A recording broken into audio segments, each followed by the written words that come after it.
وجہ ہے کہ آپ کے کردار کو، آپ کے اخلاق کو، آپ کے اخلاق کو دیکھ کر، آپ کے کردار کو دیکھ کر، آپ کے مقام کو دیکھ کر لوگ نبی کی بارگاہ میں کلمہ پڑھ کر مسلمان ہو گئے۔ تو ہمیں اپنے روح کو تر و تازہ رکھنا ہے۔ میرے پیارے آقا صلی اللہ تعالیٰ علیہ وسلم کے پیارے دیوانوں، دیکھیے ہم اور آپ ایک غمناک محفل میں تشریف فرما ہے، جسے ہم محفل زیارت کہتے ہیں، اصالِ ثواب کہتے ہیں۔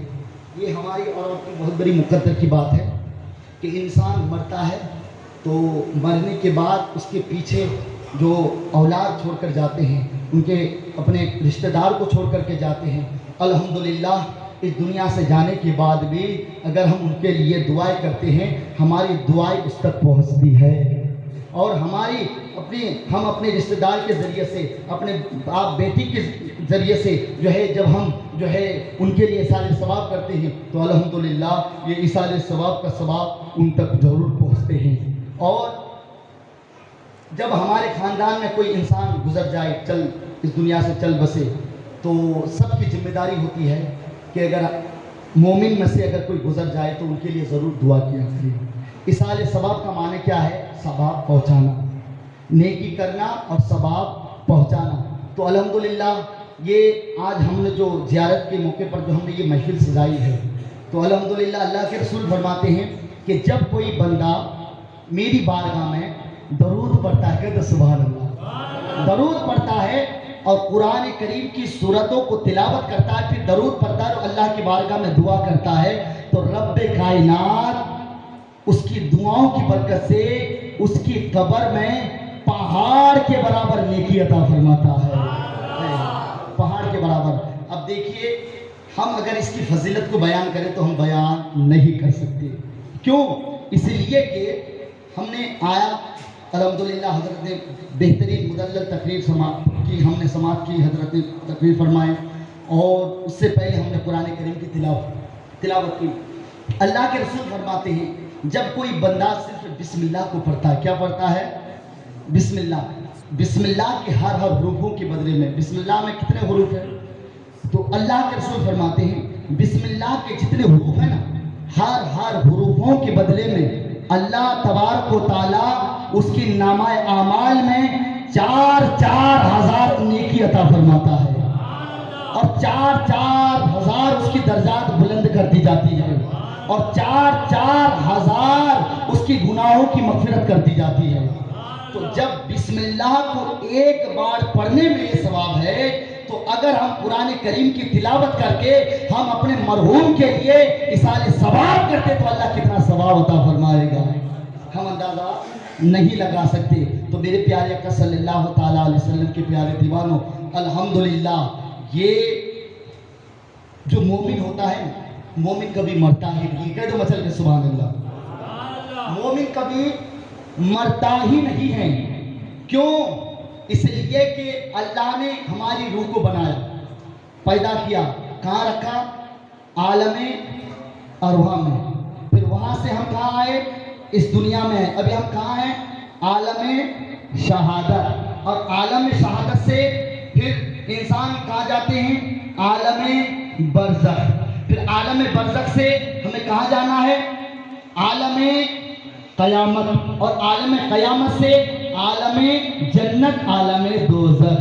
تو مومن مرتا کہاں ہے؟ مومن مرتا ہی نہیں ہے۔ اسی لیے تو اللہ کے رسول فرماتے ہیں کہ جب کوئی آپ کے خاندان میں گزر جائے، انتقال کر جائے، تو تم ان کی قبر میں جایا کرو، ان کی قبر میں جاؤ، اور جب تم کسی بھی قبرستان میں جاؤ تو تم قبر والوں کو سلام بھی کیا کرو۔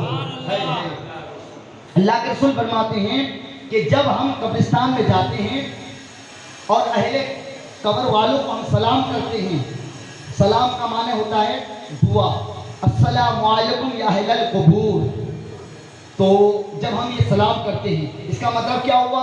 اس کا مطلب ہوا اے قبر والوں، آپ پر سلامتی ہو، آپ پر سلامتی ہو۔ تو جب ہم قبرستان میں جاتے ہیں، میرے آقا فرماتے ہیں السلام علیکم اہل القبور، جب ہم اس طریقے سے سلام کرتے ہیں تو اہل قبر والے جو ہے ہمارے سلام کو سنتے بھی ہیں اور جواب بھی دیتے ہیں، جواب بھی دیتے ہیں۔ تو اب